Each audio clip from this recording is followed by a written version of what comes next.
Hi! Welcome to the BatSTEM Academy. My name is Batty, and I will be your guide throughout all the lessons in the Academy. Are you ready to start learning a ton of new things? Let's get started. The first lesson is called My First Project. We'll learn how to connect our development board to the computer and build and execute our first program.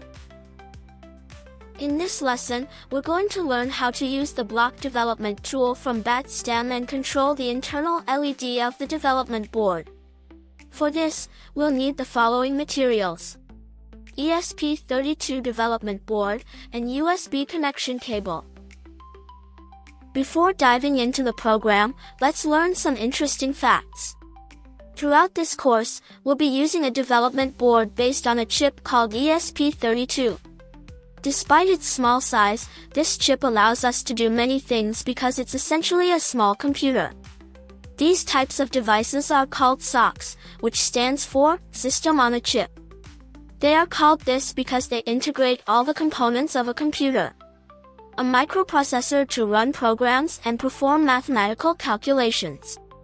RAM memory to store programs to be executed and the data these programs need. Storage to save programs and data that won't be erased when power is disconnected.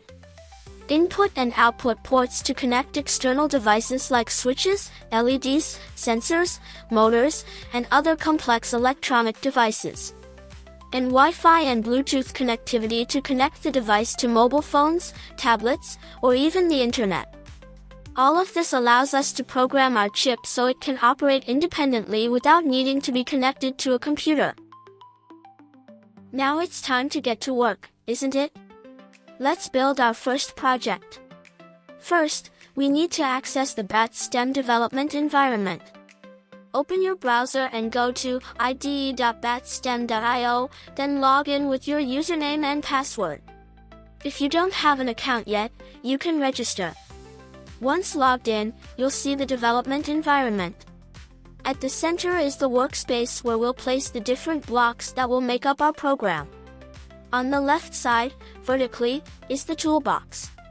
It contains various blocks that, when dragged to the workspace, allow us to specify what we want our program to do. At the top is the toolbar with buttons to create a new project and execute it.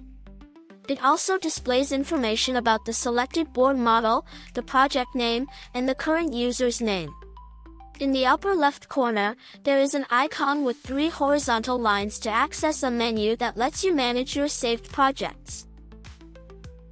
In our first program, we'll make the internal LED of our development board turn on and off every second. The board has 2 LEDs, a red one that lights up whenever the board is powered and a blue one that will control. First, we need to connect the board to our computer using the USB cable. Plug the small end of the cable into the connector on the development board. Then plug the other end of the cable into a free USB port on your computer. The program we'll create will look like this. All our programs will have 2 main blocks. The first is the setup block. All blocks placed inside it will execute once when the program starts. This is where we configure the board and define the devices we'll use during the program. The second is the main loop. Everything inside this block will execute in order, starting from the first block, ending at the last, and then returning to the first block repeatedly and endlessly. This is where we define what our program will do. Let's place the blocks step by step. First, we need to define a device of type LED. To do this, click on the Devices section and drag an LED definition block into the Setup block in the workspace. Then, we need to specify that the LED will be connected to the GPIO2 pin on the development board. This is the name of the pin to which the internal LED is connected.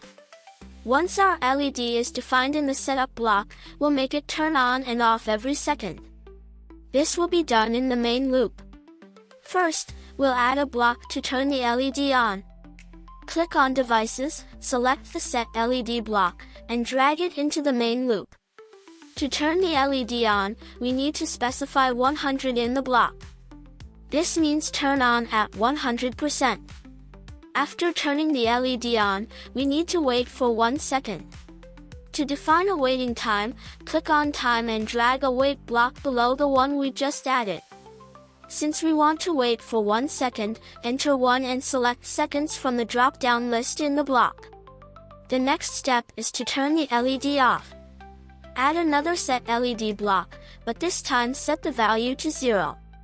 Finally, we need to add another wait block for 1 second so the LED remains off for that duration before the main loop restarts and turns the LED back on. Our program is now complete. We only need to click the Run button in the toolbar to compile and transfer it to our device.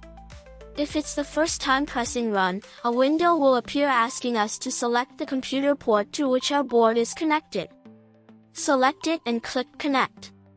At this point, the compilation process begins, which translates the blocks into binary code that our device can understand and execute. After compiling, the program is transferred to the board and begins execution.